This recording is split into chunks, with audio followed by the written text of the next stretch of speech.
Jamur tiram yang terbuka luas untuk seluruh masyarakat dimanfaatkan Aji Saputra, warga Dukuh Dekem, Desa Sumbermulyo, Kecamatan Telogowungu.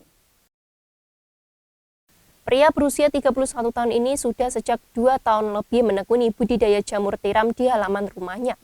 Dengan berbekal pengalaman sejak 2019 lalu, kini Aji bisa memanen jamur tiram 8-10 kg per harinya di tempat budidaya jamur tiram Caka Jamur, Dukuh Dekem, Desa Sumbermulyo, Kecamatan Telogowungu.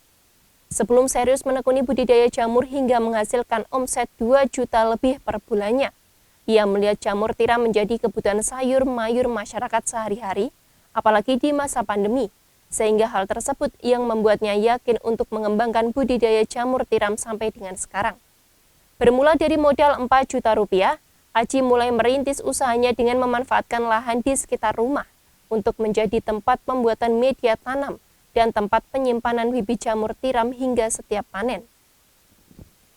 Apapun bahan baku campuran media tanam jamur tiram, yakni serbuk gergaji, bekatul, dan kapur, penggunaan ketiganya bisa membantu pertumbuhan jamur tiram menjadi lebih optimal. Ketiganya kemudian ditakar dan dimasukkan bergantian dalam wadah media tanam yang dikenal dengan baglok. Setelah menjadi bibit jamur tiram, kemudian siap untuk diproduksi dengan ditaruh bersusun pada rak penyimpanan dan ditunggu hingga waktu panen tiba. Dalam tempo 4 bulan, Aji sudah bisa memanen jamur tiram yang diproduksinya. Selama masa tanam, kelembapan, suhu, pancaran cahaya sinar matahari langsung, dan oksigen yang cukup sesuai kebutuhan jamur. Jika hal itu tak diperhatikan, maka pertumbuhan jamur akan terganggu atau bahkan bisa mati. Sementara itu, Aji baru merambah pasar tradisional dan usaha waralaba untuk menjual utamanya. Mengingat tanpa adanya campuran bahan pengawet, jamur tiram produksinya hanya mampu bertahan 3 hari saja sejak dipanen. Aji membandrol jamur tiram hasil produksinya seharga Rp12.000 per kilonya.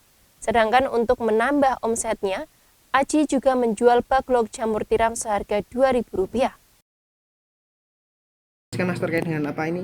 Kapan mulai merintis usaha budidaya jamur ini, Mas? Mulai usaha budidaya jamur ini mulai dari 2019. Ya.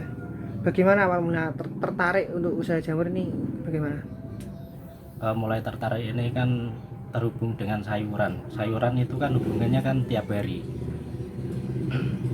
Jadi yang dibutuhkan masyarakat ya? Jadi kan itu kan kebutuhan masyarakat. Ketika udah punya tempat, syaratnya apa tadi? Untuk kelembapan atau gimana? Kelembapan itu kalau udah ada loknya, kalau udah diisi lok itu baru mulai perawatan itulah, baru menjaga kelembapan. Ya kalau untuk penyiramannya sendiri, Mas, gimana? Penyiraman itu tergantung cuaca. Misalnya kan kayak gini kan cuaca agak panas, itu kalau di tempat saya ya 1 kali lah udah cukup. Kalau panas banget kadang 2 kali dalam 1 hari. Aji menambahkan bagi yang tertarik menekuni budidaya jamur tiram paling tidak memiliki tempat produksi sendiri dan mengetahui teknik dasar dalam pembuatan baglok. Sebab menurutnya sampai saat ini dirinya masih terkendala akan takaran yang pas dalam pembuatan baglok. Jika takaran tidak sesuai maka dapat berpengaruh pada pertumbuhan jamur. Oksa Nurajai, Simpang 5 TV, melaporkan.